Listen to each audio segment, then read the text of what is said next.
Welcome to Uncaged, a show that celebrates thought leadership from today's top business leaders. The program provides a voice to amazing executives from around the globe who are shaping the world of business today and mapping the path to the commerce of tomorrow. Today, we have Michael Venuto, who is the CIO and co-founder of Toroso Investments. Thank you for being with us, Michael. It's great to see you, Ben. I'm excited to talk with you folks today. So Michael has an incredible background, and we'll go into it. Most recently, he is the co-founder of Toroso, which for me is one of the pioneers and leaders of advisory services and the creation of solutions around exchange-traded funds. You probably do many, many more things than that. But what I have here is that Toroso is a registered investment advisory firm whose investment philosophy is focused on a simple, diversified asset allocation approach, which strives for consistent performance while accommodating the client's economic point of view. Wow. Risk tolerance. We don't have to go any further. Right. That is impressive. But yeah. I know really that the big thing. It sounds like somebody with a marketing degree wrote that. Exactly. Yeah. But I know really that this is very much a company built around exchange traded funds. And Michael has become one of the world's leaders in the ETF space. He has I don't even know what the name of the show is now. We got two shows now, actually. We have Get Think Tanked every Thursday, and then we have the Think Tank Exchange, which we do a little more formal, usually Tuesday or Wednesday mornings.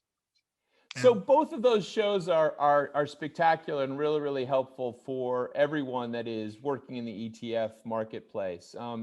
And so, Michael, I really want to kick off because ETFs have changed everything for investors. And I wanted to get a better sense of how you got here. Tell us a little bit about yourself and your career to date.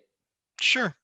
So I always say that the investment world was more attracted to me than I was to it. I kind of fell into this. I studied philosophy and religion down in North Carolina. Late 99, 2000, I came back to New York City, or I guess it's more Queens, to help my grandfather settling some estate issues and things. I spent a lot of time fishing, and I spent a lot of time with some old friends from when I was a child. One of them I can only describe as the caricature of Joey Tribbiani from Friends. But he was my age. He was 22 or 21. How you doing? Yes, exactly.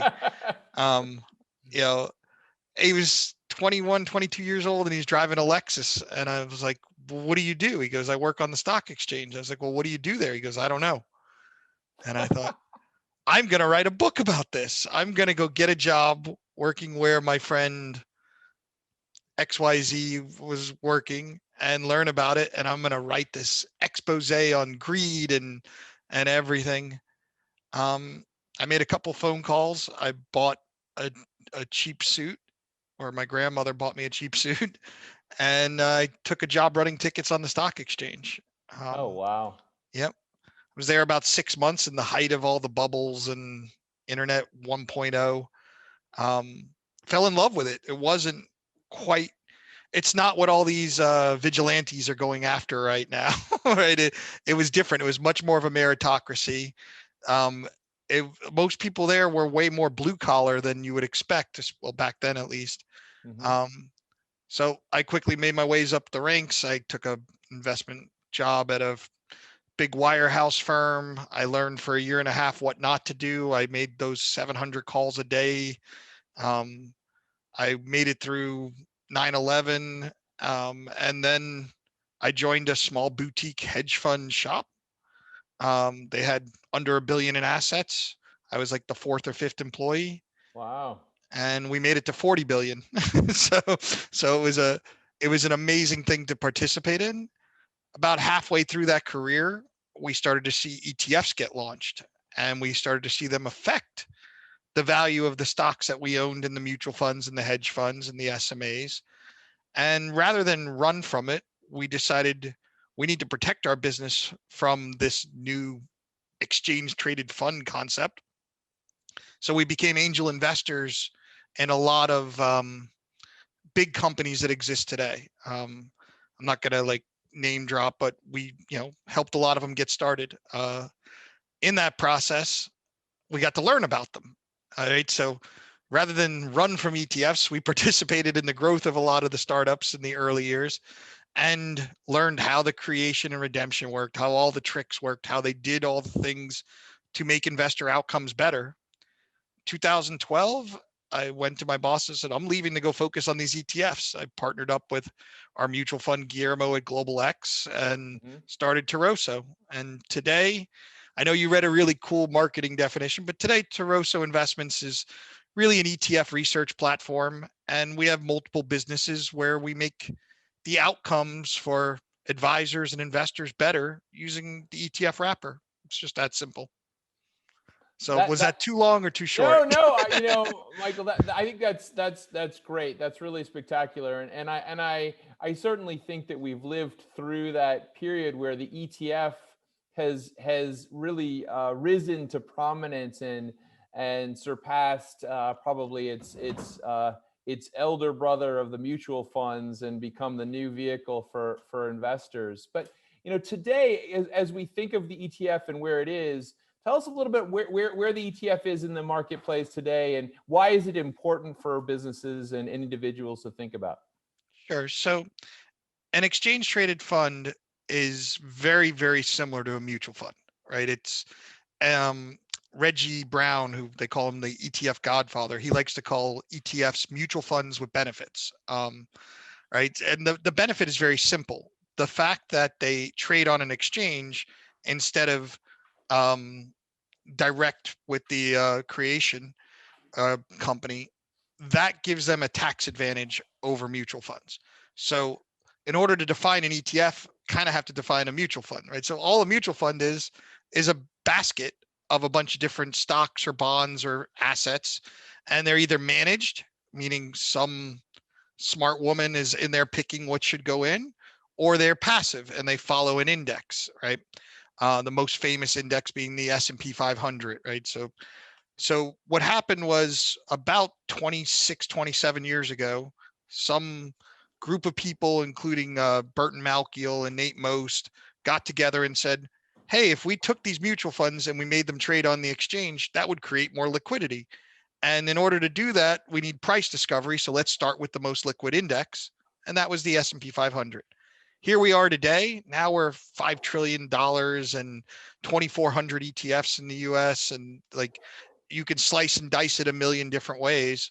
But at the end of the day, it's still very simple. It's mutual fund with the benefit of tax efficiency, liquidity, transparency, and the costs tend to be lower. So, I mean, with all these different ETFs, I got to tell you, I think it's you guys got me interested and I learned quite a bit about the ETF space. I'd love to know why my lithium ETF went down today. I'm a little upset about that one, but besides that, tell me which ones are most exciting to you right now. Which ones are you thinking about? All right, so because we are a registered investment advisor, as you pointed out earlier, I can't really get into tickers, but let me talk about like broad categories, right? So probably the most exciting area has been thematic ETFs, right? So you mentioned lithium ones. We're involved with a blockchain one. We're involved with a gig economy one. The ability to look at things that are transformationally changing our world, mega trends that are being accelerated by the response to COVID, like the gig economy, like online retail, like cybersecurity, like blockchain. Those things are super exciting, and we definitely see that engaging a whole new class of investors, right? That's the Robinhood crowd or the Wall Street Bets crowds. They're in there. We work with SoFi as well. They're all looking for these thematics. Kathy Wood's firm ARK has been part of that. There's just a beautiful revolution there. I would say I'm more excited though about this next phase, which will be these big bad hedge funds that everybody's chasing right now.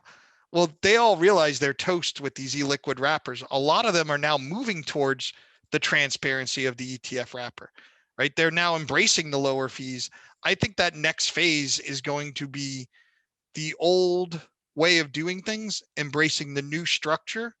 And with embracing the new structure, it decentralizes. It's a form of decentralized finance in that they can't hide. They can't um, overcharge. It's literally democratizing access to the IP that has historically been reserved for the uber wealthy.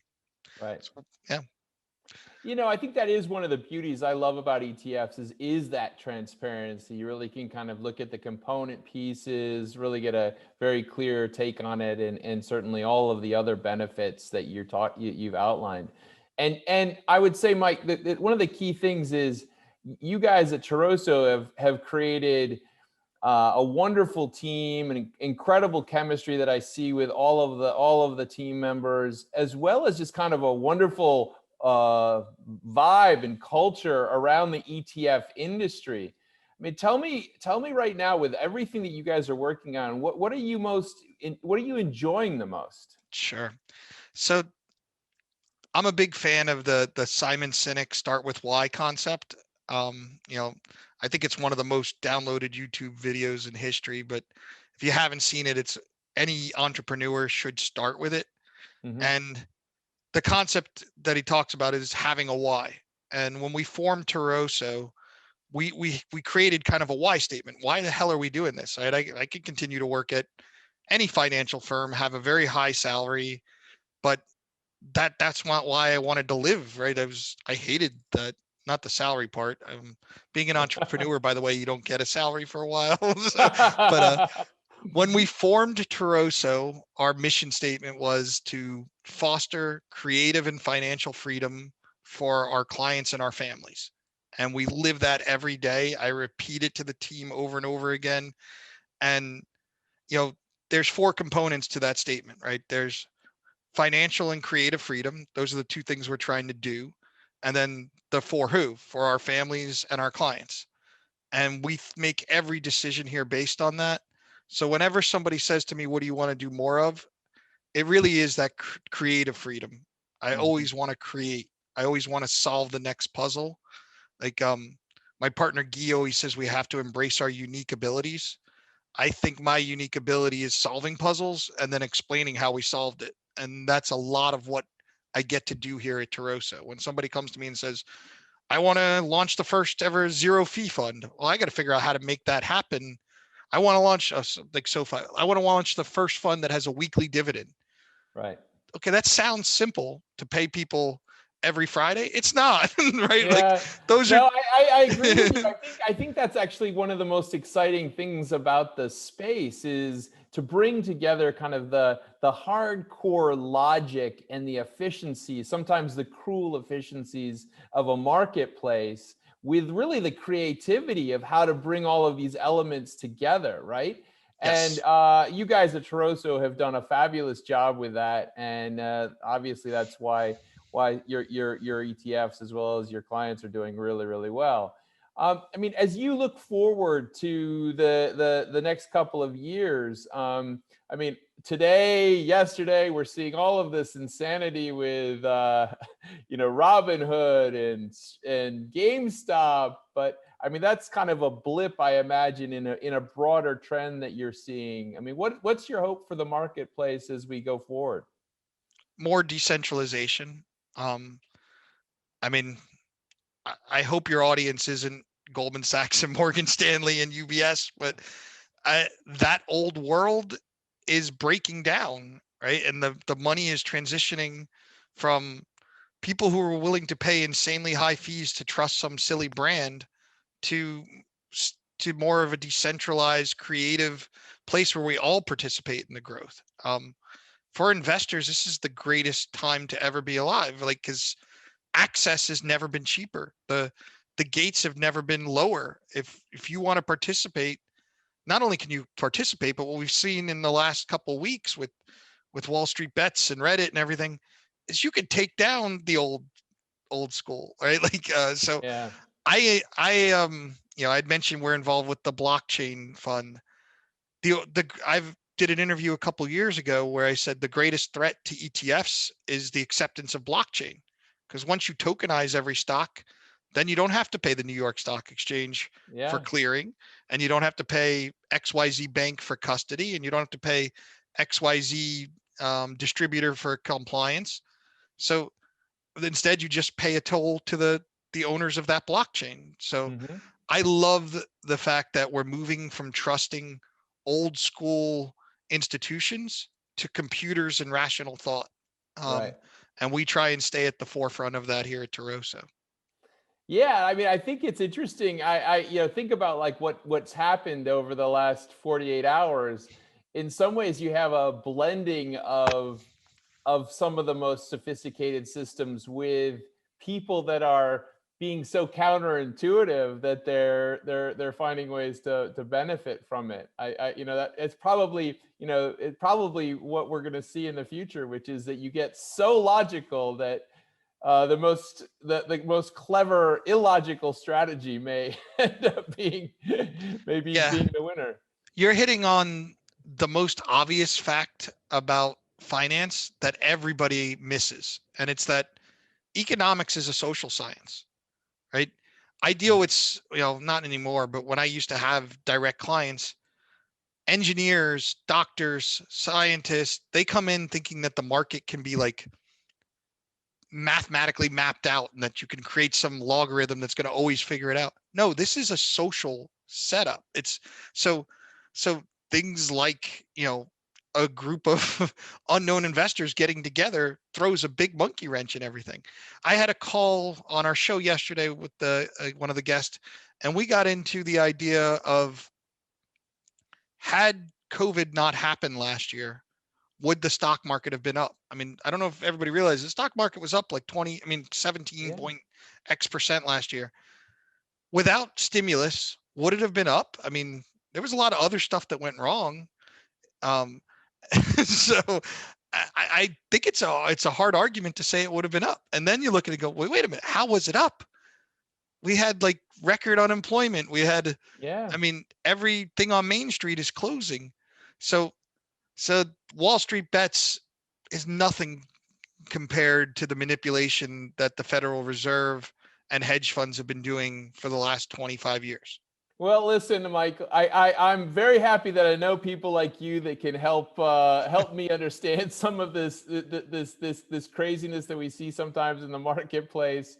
And certainly, I completely agree with what you're seeing in terms of like the moves towards decentralization going forward.